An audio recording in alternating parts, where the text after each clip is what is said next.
วิถีชีวิตแบบบ้านๆเด้เราบ่จำเป็นต้องไปซื้อตลาดเบิดทุกอย่างก็ได้อันใดที่เราปลูกกินเองได้เราก็ปลูกสินะแต่ว่าหัวใจก็ต้องมักการเกษตรเด้เราจึงเฮ็ดได้แต่ว่าผู้บ่มักก็ลองมาเฮ็ดเบิ่งนี่มักโลดแหละมันคักได้ลองเบิ่งแม่เราปลูกกล้วยน้ำนี่หลายๆเราก็ได้กินได้น้ำใช้ประโยชน์ใบตองก็ได้น้ำใช้ลำกล้วยก็ได้น้ำใช้หมากก็ได้กินสินะ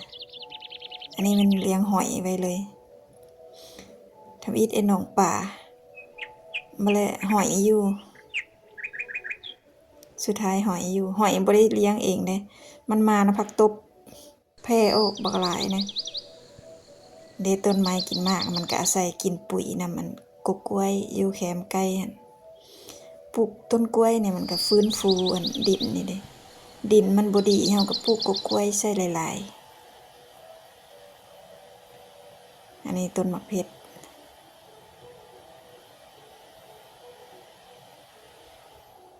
เกษตรออมบ้าน